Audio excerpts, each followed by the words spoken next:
All right, we got Ryan Purcell, FLG alum over at Denver. Real pumped to talk to him, hear about his recruiting story a little bit, and hear about your experience. Ryan, how you doing, my man? Pretty good. Can't complain. Got Notre Dame this weekend. Just getting ready for those guys. Let's before we get into the ND game, because I definitely want to talk about that a little further, because you got a little rivalry being built. I think it's a pretty awesome game for a lot of reasons. Yeah. But let's hear a little bit about how you ended up at DU. All right. So I'd say I really got into the recruiting process my sophomore year, and I had no intentions of coming out west. I was looking at a lot of schools closer to home and whatnot. And it seemed like every time I got pretty close to a school, something came up where they recruited another goalie or something like that, and I kind of just got pushed to the wayside. So I just kept looking. Come junior year, I got an email from Coach T. Coach T brought me out here, just kind of more of a trying to figure out what to do, kind of start over thing. And so he goes, but you can look at the school. We're definitely interested in you. I know you and your family want to stay kind of close to home. Did the hour tour, stayed the night there, and the next morning I kind of looked at my mom and we got a little bit of a problem here. This is where I want to go. And she was 100% with the decision, but it was kind of quick. It was one of those things where you tell the guys all the time, where once you find your school, you'll know, and that's exactly what happened.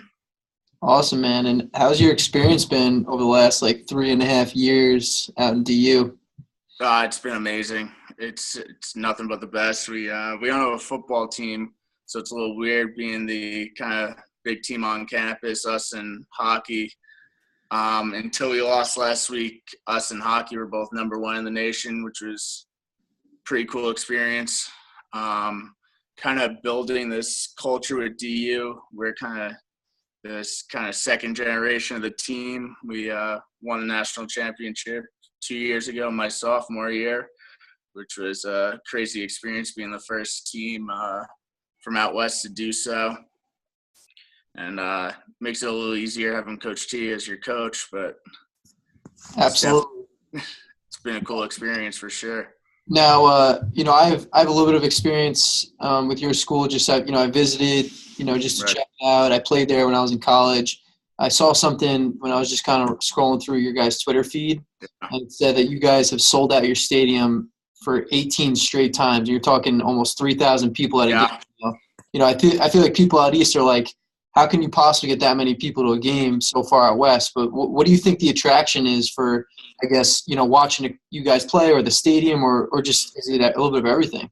It's a little bit of everything. What definitely helps is the weather out here. I mean, every game besides, I'd say, our doubleheader 2 weeks ago against Cleveland State and Canisius, the weather's been 60+ and sunny 300 days out of the year here, so something to do on a Saturday for a lot of people. And the game's just grown so much out here. It's kind of crazy to be a part of. You see how many people are interested in it. You'll go to a Colorado Mammoth game indoors, and they're pretty close that they're doing better attendance-wise than the Avalanche right now, which is unheard of.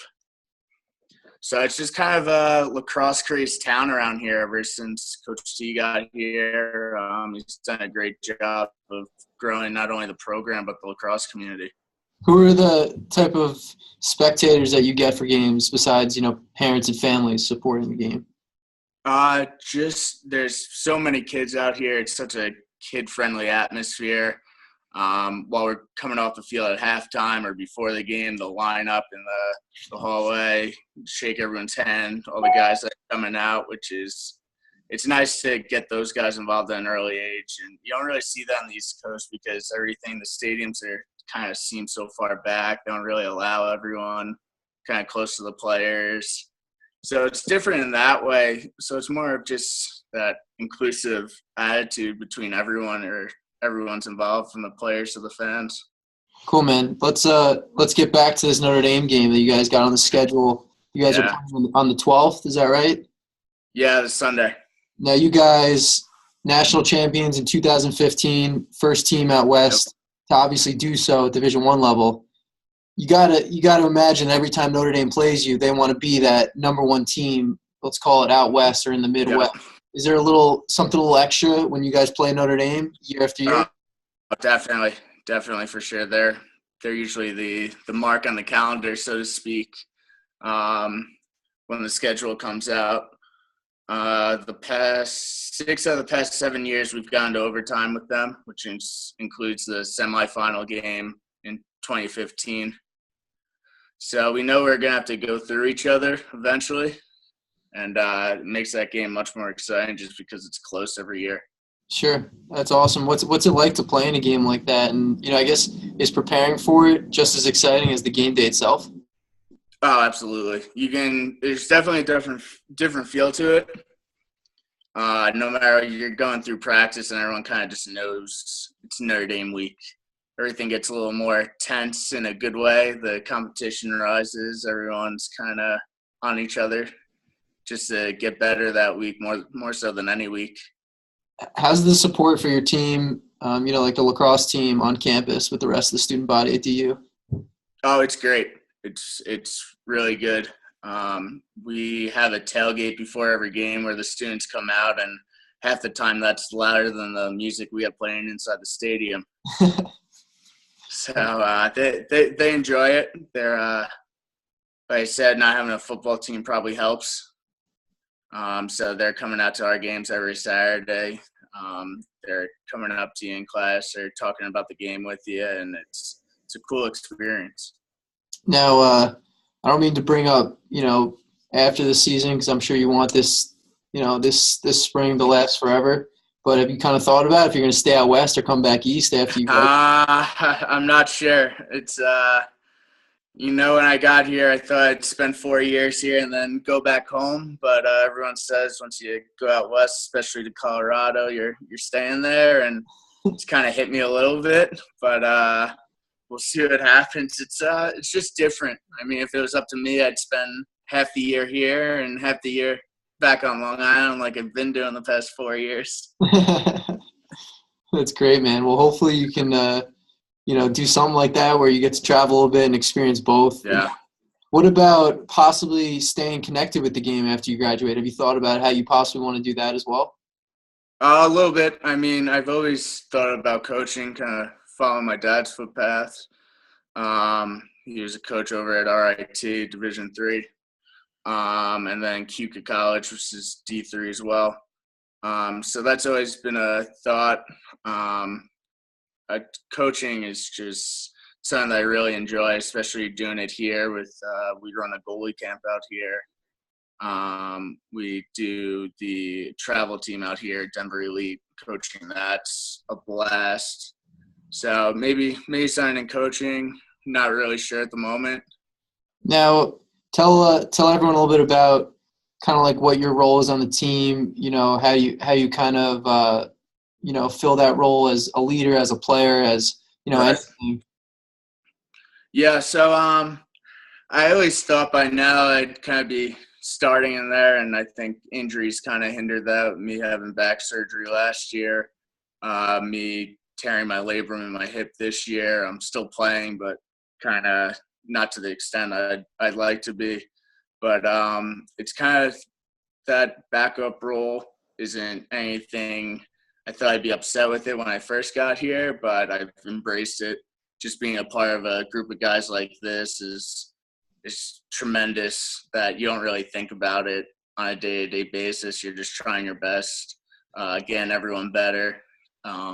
Leadership-wise on the sideline, making sure everyone's kind of in the game, and you tell the difference when things start not going our way, that once the sideline gets up again and everyone starts taking that deep breath and going, okay, we're fine. We got this. We're the best team in the nation right here. We have nothing to worry about. Awesome, man. That's great. I think, as long as you're positively impacting your team, whether you're on the field or off the field, I think, that's a good thing right there. So I'm glad to hear that, that's a role that you're fulfilling. I'm not surprised. So That's all good stuff. And I guess one thing I want to ask that I like to ask a lot of the alumni that we talk to from the FLG program, what's maybe something about DU that, is like a little fun fact that someone wouldn't normally know just by like maybe visiting their website or just like watching a video, their traditions or their things that, you see day to day, something could be with the lacrosse team or even off the field. Right. I think something that nobody would really know is the weather out here. I was saying before, it's sunny 300 days out of the year. Everyone thinks they're like, oh, aren't you freezing out there? I'm like, well, it's 70 degrees in February and it's 30 degrees back home. So I think I'm doing all right. Cool, man. That's great. It's so true, though. Like, I remember going out there. We never got bad weather. We thought we'd be going from, like decent weather to just so much worse, and it was just always beautiful. Chris, how and also, too, about, like, the altitude. You're high up. It's a little tougher to breathe at times, but you get used to it pretty quick now. Yeah, it's not bad. I mean, you definitely know the difference the first day back, coming back from a trip on the East Coast, but nothing crazy. Cool, man. I think it's definitely an advantage for us when some teams get out here. Have you noticed that sometimes, like in those OT games or those close late fourth quarter games, that you guys get that advantage? Absolutely. That's good. That's pretty good home field advantage working with Mother Nature. Yeah, we can't complain about that. What's one piece of advice maybe you'd give to someone that is a goalie that's going through the recruiting process today, whether they're in let's say 9th, 10th, or 11th grade? All right. I'd say never kind of look at the goalie that's ahead of you. That a good coach out there, especially at the higher levels, kind of realizes that each year you have new kids getting brought in, and it's kind of an open competition every year. That no matter what, even if you're out of school or you're coming into a school, that you have just as good of a chance as anyone else on the roster. That don't let just because they have a third-year starter going there, it's not necessarily his job to keep. How important is it to, like, keep getting better fundamentally as a goalie and just keep getting reps and, like you said, just keep focusing on yourself? It's pretty big. I mean, it's nice with our goalies that we kind of have a bond that we're no one's really – you see at some other programs, other goalies just kind of don't talk to each other, that they're more focused out for ourselves. But if you're kind of in that competition mode where you're making everyone else better, it's only going to benefit the entire team. Sure. Cool. I think that's a lot of valuable information. I appreciate that. It's going to help. I talk to a lot of dads and kids who are who have sons who are goalies, and it can get a little stressful because, like you said, there's one guy that plays and starts on the field, but it's good for players to know, like, the impact of what a backup goalie could bring to a program, or even a guy that's just, maybe a walk-on just there to get everyone better at practice. So that's great, man. I guess before we close, you want to give a quick tour of where you're at right now? What do you got, an apartment going on? Or we got a house right now. It's me and 4 other guys on the team, and then one other that isn't on the team. So we got the living room that's kind of decked out with all the helmets, a couple of the ESPNU flags that we grabbed from tournament games. Then if we go down here, we got the pennant from when we won. It's kind of nice. We got our unofficial mascot in Boone. It's an interesting story. That mascot there has been banned from the school officially because of racial implications or whatever. Yet we have a mascot that will show up to every sporting event, and they let him in dressed as Boone. So I'm really not sure the whole story with that, but he's still here. So then kitchen, got the downstairs. It's not bad. Can't complain. Are you guys playing host a lot of times when you have other guys on the team over, or maybe some recruits? Not really. We're a little far out of the way, which I think was done a little on purpose by a couple of my roommates that don't really like to have the guys over and deal with the mess the next day. Nice. So you keep. So we're usually the ones traveling out. It's good to keep it clean and quiet. Nice place to live. Yeah, it's not bad. It's good on a Sunday, not having to deal with that.